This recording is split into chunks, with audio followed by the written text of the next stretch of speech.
Caros amigos, boa noite. Agradecido por mais esta oportunidade de comparecer a esta tribuna, numa noite plena de bênçãos dos bons espíritos que aqui comparecem, sob a tutela amorosa de Joana d'Arc, mentora desta Casa de Amor e Caridade. Quero convidar-lhes a reflexionarmos acerca de um assunto extremamente importante para o movimento espírita mundial, diria eu. Todos sabemos que a participação na atividade teórica de uma palestra, de uma reflexão, é também uma forma de tratamento espírita. Nós que precisamos sempre renovar as forças dentro desse ideal que liberta, que consola e que educa.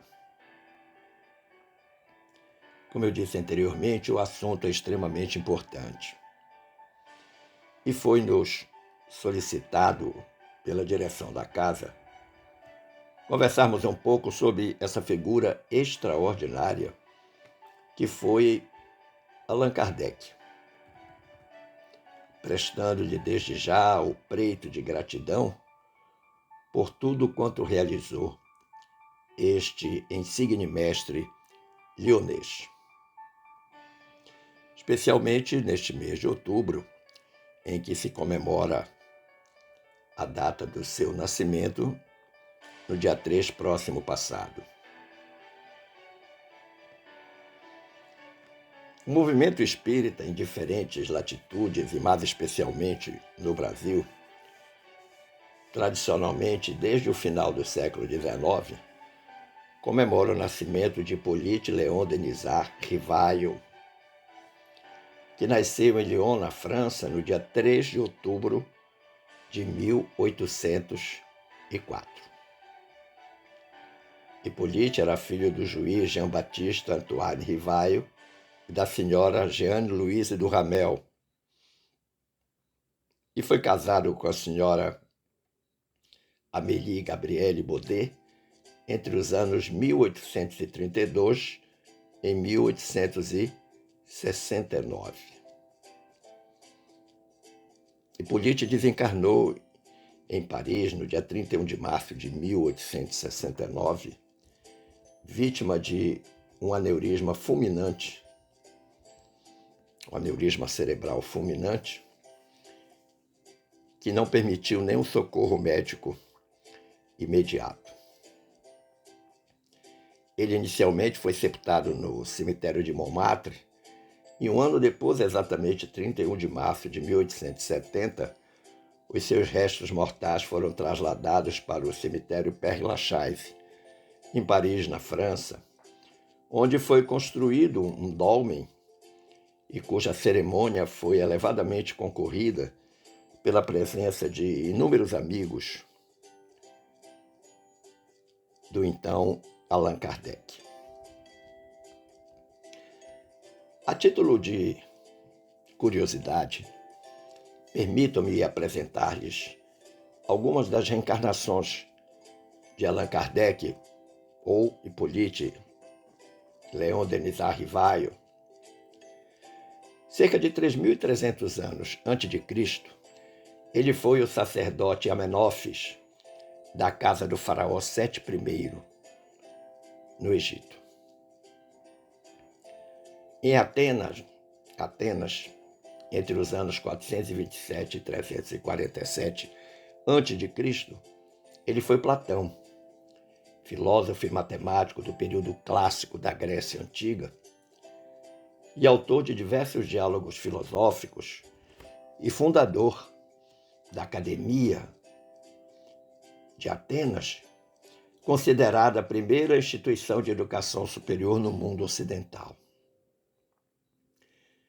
E cerca de do ano 50 a.C., ele foi Allan Kardec, um sacerdote druida celta na antiga região da Gália.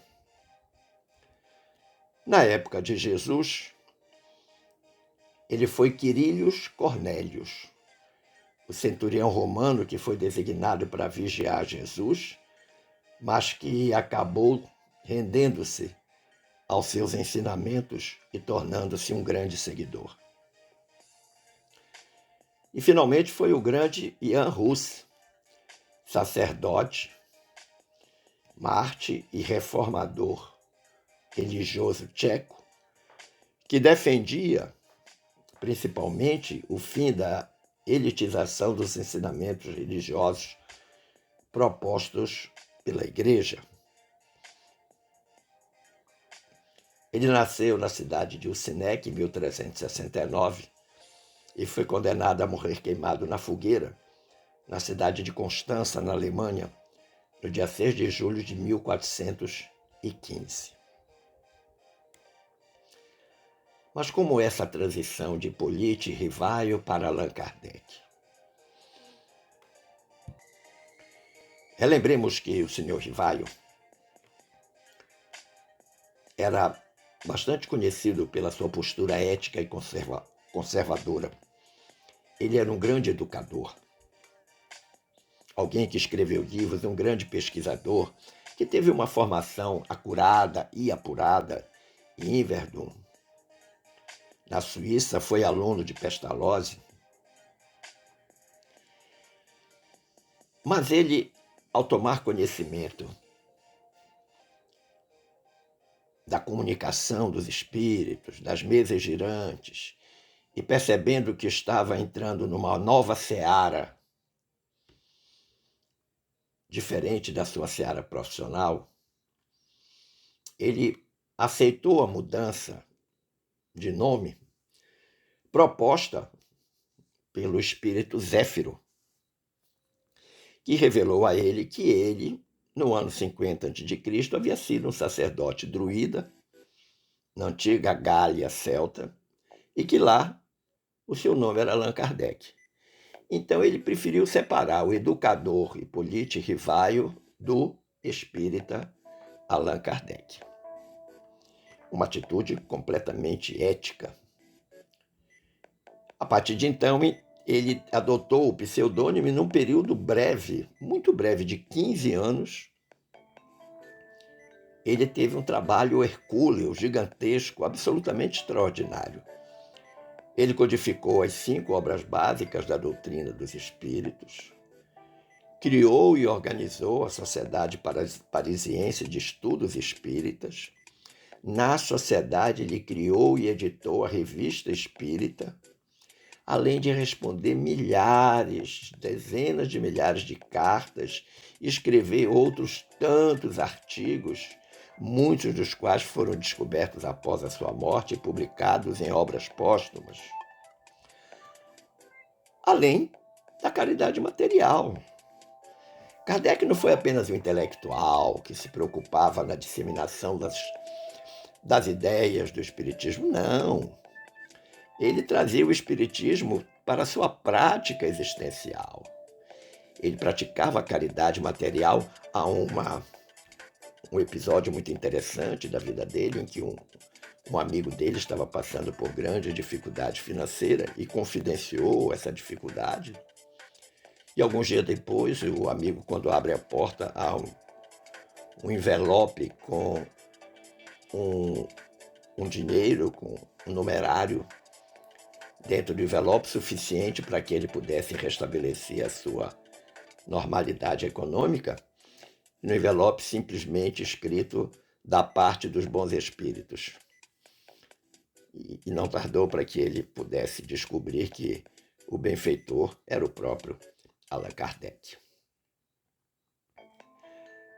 Mas se o mês de outubro nos remete de imediato à lembrança do nascimento de Allan Kardec, no dia 3, foi o próprio Kardec que disse, certa vez, e que está na Revista Espírita de novembro de 1861, salvo o melhor juízo, disse algo importante.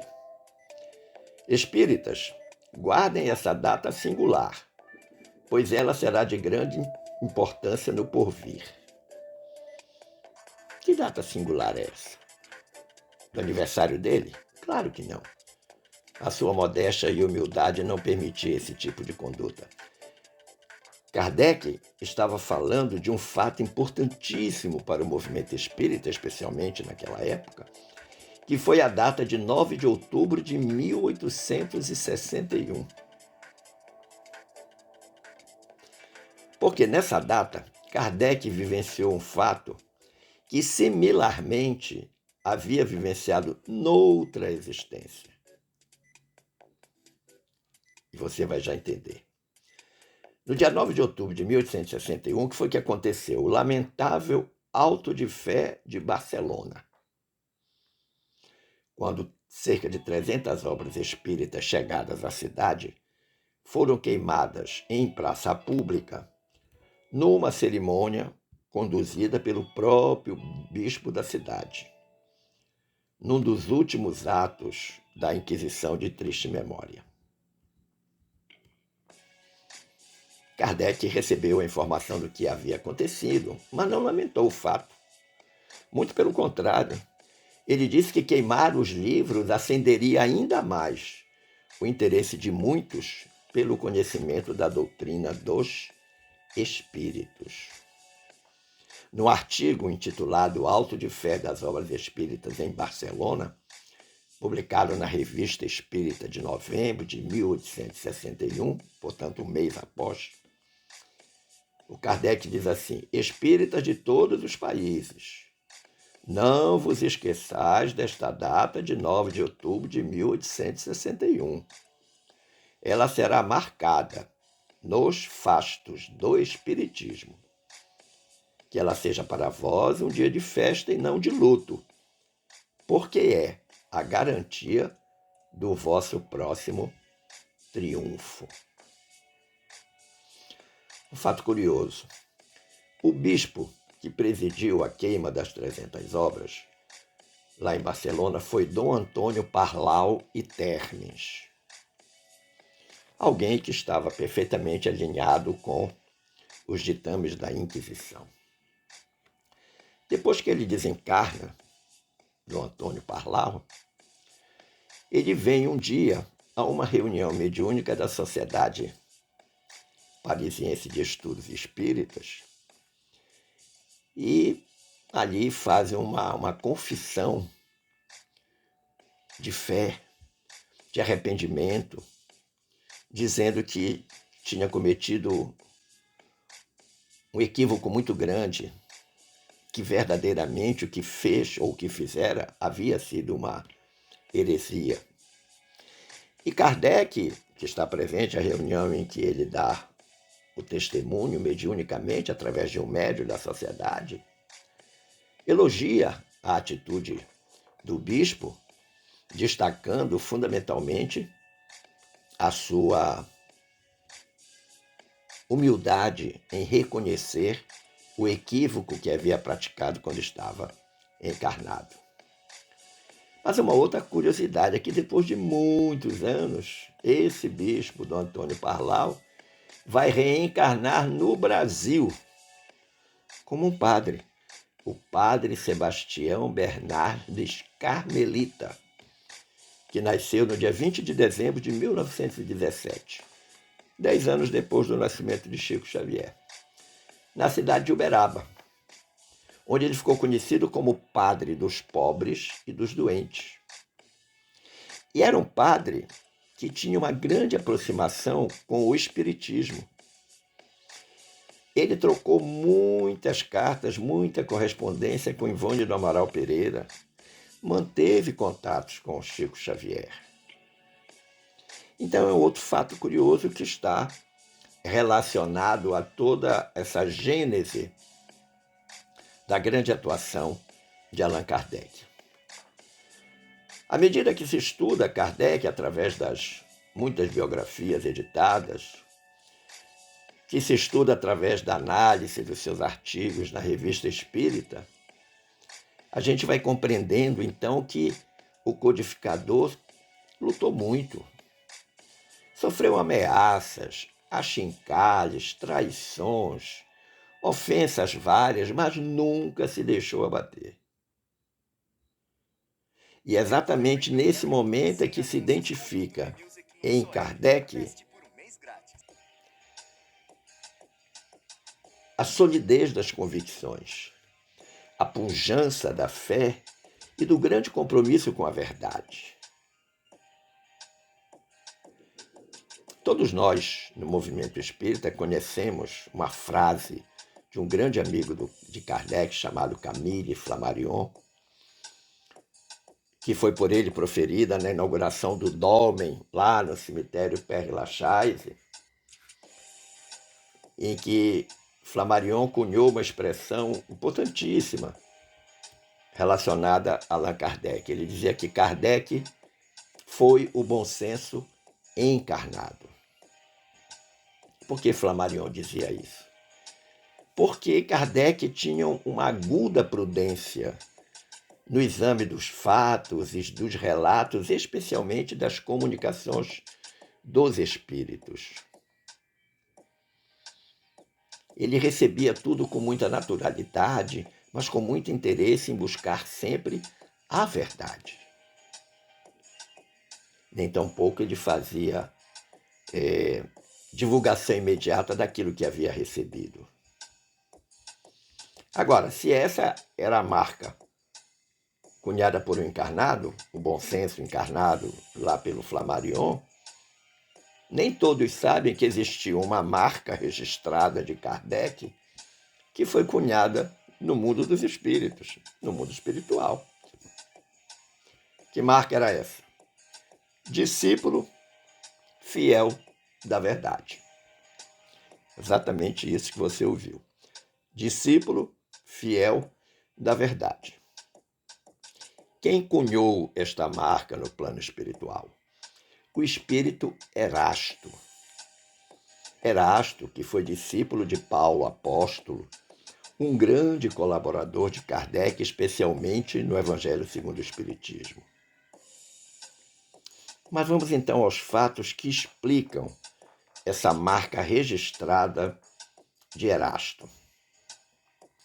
Em determinado momento da existência de Kardec, ele precisou sair, até por recomendação médica, para uma região costeira, perto da cidade de Havre, na cidade de San Andrés, para cuidar da saúde e também para dar sequência a algo que ele vinha fazendo em segredo, que era a preparação do terceiro livro da codificação.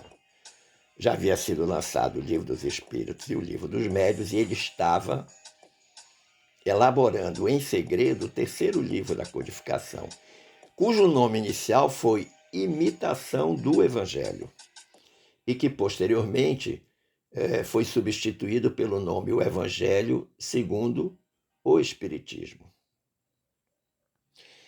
Ele tinha um médico muito amigo, tanto encarnado quanto desencarnado, Demério, que havia recomendado que ele se afastasse um pouco de Paris e fosse para um lugar tivesse um ar marítimo, porque a sua saúde estava dando sinais de abalo fisiológico. E aí ele vai para San Andrés, perto da cidade de Havre. E ele recomenda à sua esposa, Amélie, que todas as comunicações espirituais que fossem recebidas em Paris, através dos médiuns, fossem enviadas para San Andrés. E entre essas muitas comunicações espirituais vem uma trazida pelo espírito Erasto através do médium Ali Dambel, em que o venerando colaborador espiritual assim se expressa. Então observe, meu amigo, minha amiga, a riqueza desta comunicação do espírito Erasto trazida pelo médium Ali Dambel. Ele está se dirigindo a Kardec. Quero falar-te de Paris, embora isso não me pareça de manifesta utilidade, uma vez que as minhas vozes íntimas se fazem ouvir em torno de ti e que teu cérebro percebe as nossas inspirações, com uma facilidade de que nem tu mesmo suspeitas.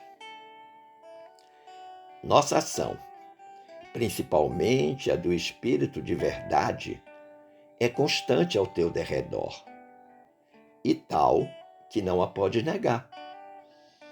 Assim sendo, não entrarei em detalhes ociosos a respeito do plano de tua obra, plano que, segundo meus conselhos ocultos, modificaste tão ampla e completamente. Compreendes agora por que precisávamos ter-te sob as mãos, livre de toda preocupação outra que não a da doutrina?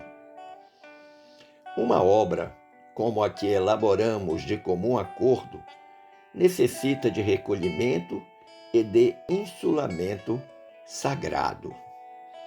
Tenho vivo interesse pelo teu trabalho, que é um passo considerável para a frente e abre, ao final, ao Espiritismo, a estrada larga das aplicações proveitosas, a bem da sociedade. Com esta obra, o edifício começa a libertar-se dos andaimes, e já se lhe pode ver a cúpula a desenhar-se no horizonte. Continua, pois, sem impaciência e sem fadiga. O monumento estará pronto na hora determinada. Já tratamos contigo das questões incidentes do momento, isto é, das questões religiosas. O Espírito de verdade te falou das rebeliões que já se levantam na hora presente. São necessárias essas hostilidades para manter desperta a atenção dos homens, que tão facilmente se deixam desviar de um assunto sério. Aos soldados que combatem pela causa, incessantemente se juntarão combatentes novos, cujas palavras e escritos hão de causar sensação e levarão à perturbação e à confusão às fileiras dos adversários. Adeus, caro companheiro de outrora, discípulo fiel da verdade, que continua através da vida a obra a que outrora, diante do Espírito que te ama e a quem venero, juramos consagrar as nossas forças e as nossas existências até que ela se achasse concluída. Saúdo-te. Eu, quando li isso, eu fiquei simplesmente maravilhado. Primeiro porque Erasto está dizendo, caro companheiro de outrora, portanto, eles já tiveram juntos em uma experiência encarnatória que não cabe aqui tentar saber qual foi, mas ela existe porque ele está dizendo. Mas ele chama de discípulo fiel da verdade. E fala de uma vida de outrora, de uma obra de outrora. Ou seja, aquele Allan Kardec teve uma reencarnação anterior em que a questão da verdade foi a tônica da sua existência terrena. E mais, ele diz que isso foi dito diante do Espírito que te ama, Jesus. E que ele, Erasto, também venera. E que ele, Erasto, e ele, Kardec, vão juntar forças e existências para concluir a obra do Evangelho Redivivo. Ora, o Espírito que te ama e a quem venera é o Espírito de verdade, o próprio Mestre Jesus, que escolheu pessoalmente Kardec para a missão. Mas por que discípulo fiel da verdade? Qual a correlação com Allan Kardec? Erasto está se referindo a Jan Hus, o célebre religioso tcheco queimado vivo na cidade de Constança, na Alemanha, no dia 6 de julho de 1415, e que retornou ao mundo dos vivos dia 3 de outubro de 1804, aos exatos 389 anos depois, quase 4 séculos, para enfeixar todo um preparo realizado no plano espiritual sob o comando de Jesus.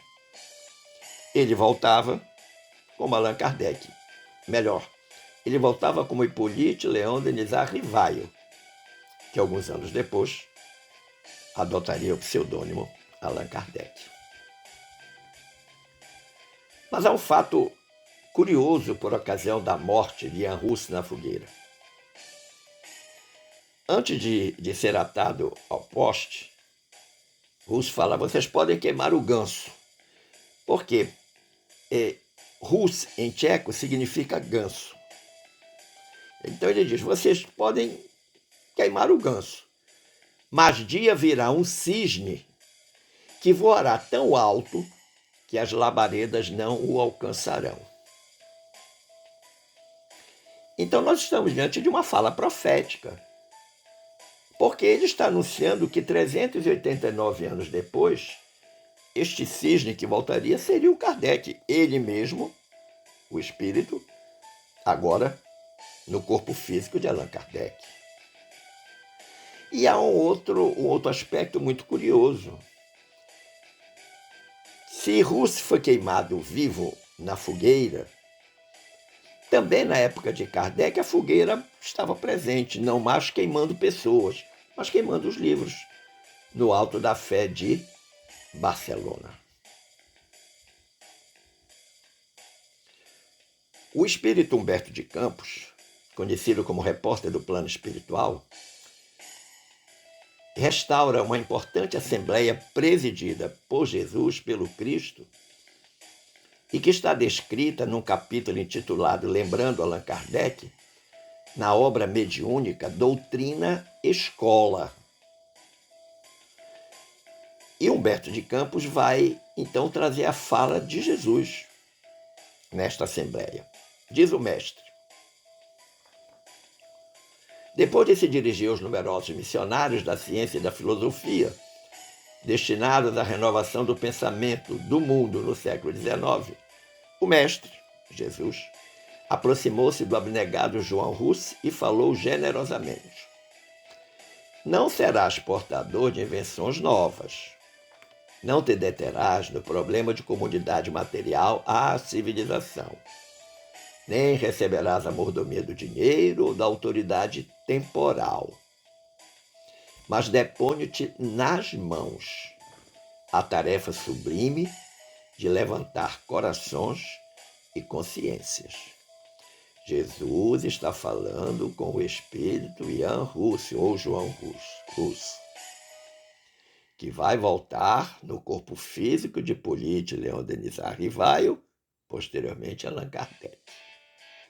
Segue Jesus dizendo: é indispensável estabelecer providências que amparem a fé, preservando os tesouros religiosos da criatura. Confio-te a sublime tarefa de reacender as lâmpadas da esperança no coração da humanidade. O evangelho do amor permanece eclipsado no jogo de ambições desmedidas dos homens viciosos. Vai, meu amigo, abrirás novos caminhos à sagrada aspiração das almas, descerrando a pesada cortina de sombras que vem absorvendo a mente humana.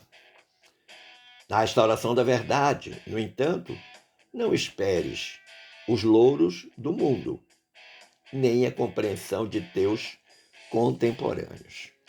Então, o Ian Hus, que vai voltar como Kardec, já está recebendo no plano espiritual toda a orientação do que ele vai enfrentar quando estiver reencarnado. E é exatamente o que o Allan Kardec enfrentou.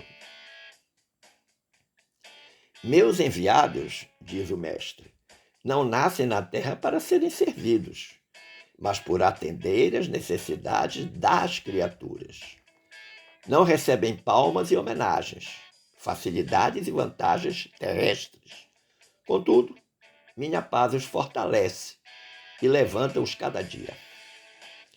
Muitas vezes não conhece senão a dificuldade, o obstáculo, o infortúnio, e não encontro outro refúgio além do deserto. É preciso, porém, erigir o santuário da fé e caminhar sem repouso, apesar de perseguições, perdas, cruzes e lágrimas. Ante a emoção dos trabalhadores presentes na Assembleia, responsáveis pelo progresso cultural do orbe terrestre, o abnegado Ian Russell recebe a elevada missão que é conferida, revelando a nobreza do servo fiel, entre júbilos de reconhecimento. Daí a algum tempo, no albor do século XIX, nascia Allan Kardec, em Lyon, para trazer a divina mensagem. E diz Humberto de Campos, ao fim da laboriosa tarefa, o trabalhador fiel triunfara. Sua exemplificação é um programa e um símbolo. Conquistando a auréola dos missionários vitoriosos, não se incorporou à galeria dos grandes do mundo, porque apenas indicasse o caminho salvador à humanidade terrestre. Allan Kardec não somente pregou a doutrina consoladora, viveu-a integralmente. Não foi um simples codificador de princípios, mas um fiel servidor de Jesus e dos homens. Essa mensagem foi recebida no dia 22 de setembro de 1942 e foi lida para o público no dia 3 de outubro do mesmo ano, 1942, data do aniversário de Kardec, durante a terceira concentração espírita de São Paulo, que aconteceu no ginásio do Pacaembu. Fantástico, não é, meu amigo? Conclusivamente, nós fomos no capítulo 12 da obra Kardec, Obrigado, também a nós trazida pelo espírito Humberto de Campos através da pena mediúnica de Chico Xavier. Eu considerei este texto perfeito para nós concluirmos e encerrarmos a nossa reflexão. Diz Humberto de Campos, abre aspas, todos nós, os que levantastes do pó da inutilidade ou do fel do desencanto para as bênçãos da vida, estamos também diante de ti. E identificando-nos na condição dos teus mais apagados admiradores, e como os últimos dos teus mais pobres amigos, comovidamente em tua festa, 3 de outubro de 1942. Nós te rogamos permissão para dizer, Kardec, obrigado, muito obrigado. Esperando ter contribuído para o entendimento deste tema e agradecendo o carinho da atenção e das boas vibrações dispensadas, eu desejo que fiquemos todos em paz com Jesus. Um forte abraço.